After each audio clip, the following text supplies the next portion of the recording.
જો શકો છો મિત્રો, અમે જો અત્યારે યુટ્યુબમાં માઈ લીધો છે. અહીંયા અમને કાંઈ ભૂત જેવું કાંઈ લાગતું છે ને અત્યારે, તો પછી મોડેકથી પણ લાગતું હશે નહીં. અહીંયા જો એક ડોગ. ભગવાન સૌનું ભલું કરે, પણ આજે સૌથી પહેલા શરૂઆત કતારગામ વાળા અને આપણા સુરતના વાસીઓથી કરે. કેમ કે મિત્રો હમણાં થોડા દિવસથી ઘણી મોટી અફવા ફેલાઈ રહી છે. ડભોલી 4 રસ્તા ગુરુકુળ પાસે જે હમણાં નવો બ્રિજ બનેલો છે, ત્યાં રાતના 12 વાગ્યા પછી ભૂત થાય છે. એ સાવ ખોટી વાત છે કે સાચી વાત છે, આપણે સાબિત કરવા જે અહીંયા આવ્યા છીએ. તો ચાલો આજે આપણું પુલ ચડશું અને પાછા ઉતરશું. જો કે અત્યારે જો 12 ઉપર થઈ ગઈ છે, 12 ને 7 મિનિટ થઈ ગઈ છે. લોકોનું માનવું છે કે 12 વાગ્યા પછી અહીંયા ભૂત થાય છે. તો ચાલો આપણે આજે જાણીએ ભૂત થાય છે કે નહીં. મારી સાથે છે મારો મિત્ર વિશાલ આર્મી બોય, અને આપણે પહોંચીએ છીએ મિત્રો 12 વાગ્યા છે. ચાલો પુલ ઉતરીએ, પેલાથી ચડીએ અને પાછા ઉતરીએ. મિત્રો એમાં છે એવું કે એક મહિલાએ અહીંયાથી સુસાઇડ કરી લીધું હતું. બધાનું માનવું છે કે એ જ મહિલા અહીંયા અત્યારે ભૂતના સ્વરૂપે આવે છે, પણ મારું તો એવું માનવું છે નહીં. હવે ચાલો જઈએ અને પાકું કરીએ. ઠીક છે. હા મિત્રો, એમાં કહેવામાં આવે છે કે આરે પુલ ઉપર જતા હોઈએ છીએ ને, ત્યારે એક મહિલા કોઈક હોય છે, એ આપણી પાસે લિફ્ટ માંગે છે. આપણે એને લિફ્ટ આપીએ છીએ. આપણે રસ્તામાં આપણી ચાલુ ગાડીએ પાછળ ફરીને જોઈએ છીએ ને, તો આપણી પાછળ હોતું નથી. અને આપણે ઘરે પહોંચીએ તો આપણે 9 વાગી ગયા હોય છે, આપણને એ પણ ખબર હોતી નથી. લોકોનું એવું માનવું છે. તો ચાલો આજે આપણે જોઈએ અહીંયા થાય છે નથી થતું. 12 તો વાગી ગયા છે. ચાલો, આ છે ગુરુકુળ બ્રિજ.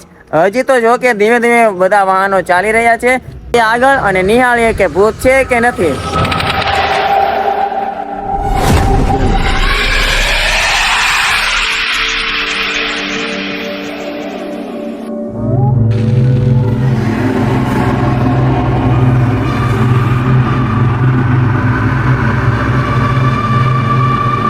તો મિત્રો જો કે અમે પુલની ઉપર આવી ગયા છીએ. અહીંયા જો હજી તો આખો આગળ જાતું, પાછા ઉતરશું. અત્યારે 12 વાગી ગયા છે અને ઘણા ખરા એવા લોકો છે અહીંયાથી પસાર થઈ રહ્યા છે. તો અત્યારે તો લાગતું નથી, પણ કહેવામાં છે કે 12 વાગ્યા પછી હોય છે.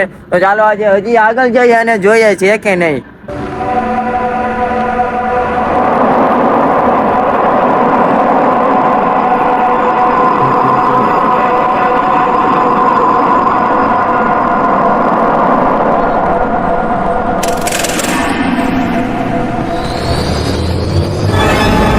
છે બ્રિજ, અમે ઉતરી ગયા છીએ મિત્રો. અહીંયા જો નાનો ખાંચો છે, તમે કહેતા હો તો હાલો આપણે ત્યાં પણ આંટો મારીએ.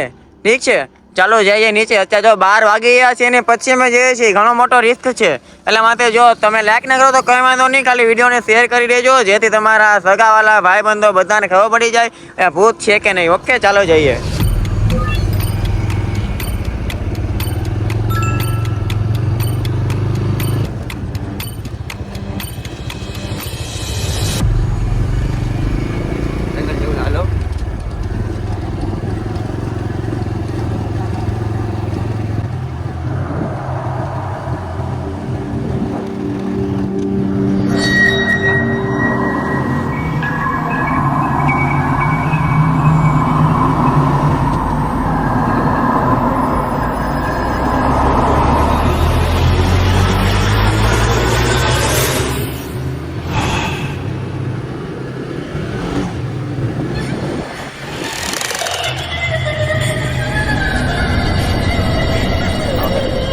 મિત્રો જો આ છે સામે પુલ છે. અમે જો હવે અહીંયા પણ આવી ગયા છે. હાવ સુમસાન જેવું છે. અહીંયા જો નીચે નદી છે. કહેવામાં આવે છે કે 1 થી 1.5 વર્ષ પહેલા અહીંયા એક મહિલાએ સુસાઇડ કર્યું હતું. એટલે જો અહીંયા અમે હજી આમ જવાના બાકી છે, એટલા માટે અમને તો કાંઈ મળ્યું હજી નથી, પણ એવું માનવું છે કે છે. પાછા જઈએ નીચે. અમે જો હાવ અહીંયા આવી ગયા છીએ, તમને નીચે પણ બતાવી દીધું છે. હવે પાછા જઈએ, પુલ ચડી જઈએ. ઠીક છે.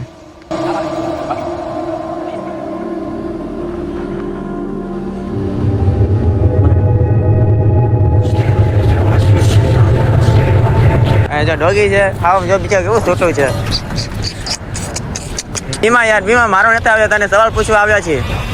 ડોસ ભાઈ, ડોસ. મિત્રો તમને ખબર હોય તો જ્યાં ભૂત હોય ત્યાં જે ડોગ્સ હોય છે, એટલે કે કૂતરા હોય છે, ભસવા મળે છે. પણ અહીંયા તો જો ભાઈ શાંતિથી ઊભા થઈ, એ તો જો રોડની વચ્ચે. હા હવે જમાનો હો, બાકી તમારો શોખ ઓલાઈ ન હોય, સાઈડમાં રાખજો થોડાક. હા તો મિત્રો તમે જોયું આખો પુલ અમે ઉપર ચડ્યા અને નીચે ઉતર્યા. અમને ભૂત જેવું કશું જ લાગ્યું નથી. અને લોકો ખોટા મનમાં ભ્રમ એટલે કે અફવા ફેલાવે છે કે અહીંયા ભૂત થાય છે, આમ થાય છે. અહીંયા શું કહે, આમ રસ્તા મળે તો પાછળ બેસી જાય, પાછળ ફરી જોઈએ તો ગાયબ થઈ જાય, પછી ઘરે પગીને ચાકા પોતાનું નખ મારી દેવું. ક્યાં યાર સપનામાં પણ આવું ન થાય. તમે લોકો હકીકતમાં આવું અફવા વેલા હો. ભાઈ વિશાલ તમે ભૂત જોયું? ના ના કાંઈ નહીં. જો ભૂત ને આપણે રાઈડે બધું હાવ સેફ છે, વિશાલભાઈ પણ સેફ છે ને આપણે પણ પોતે સેફ છીએ. ત્યાં જો પુલ પણ છે ને, પુલ પાસે છે ને ખાસ કરીને અહીંયા ઘર પણ છે. જો ઘર લોકો રહે પણ છે. એ સામે જો બોક્સ ક્રિકેટ છે, જો આ જો બધા જો રમે પણ છે. જો લાઈટ બતાડો, જો આ જો. અને બધા કહે છે ભૂત થાય છે, ભૂત થાય છે. કશું જ હોતું નથી મિત્રો. આઈ હોપ કે તમને આ વ્લોગ સારો લાગ્યો હશે મિત્રો. ભૂત જેવું કશું પણ અહીંયા છે નહીં, એવું હોતું પણ નથી મિત્રો. બસ ખાલી આમાં વિચાર સારા રાખો, સારા કામ કરો, ભગવાનના નામ લ્યો, ભગવાનને માનો, એટલે ભૂત તો કોઈ જ નહીં નડે. ઠીક છે, તો ચાલો આજ માટે ખાલી એટલું. આઈ હોપ કે તમને મારો નાનકડો એવો વ્લોગ તમને સારો લાગ્યો હશે. વ્લોગ સારો લાગ્યો હોય તો લાઈક કરો, શેર કરો. અને અત્યારે જ તે જો જેને તમને કીધું હોય કે અહીંયા ભૂત થાય છે, આમ થાય છે, તેમ થાય છે. ઠીક છે, તો ચાલો મળીએ નવા વ્લોગમાં.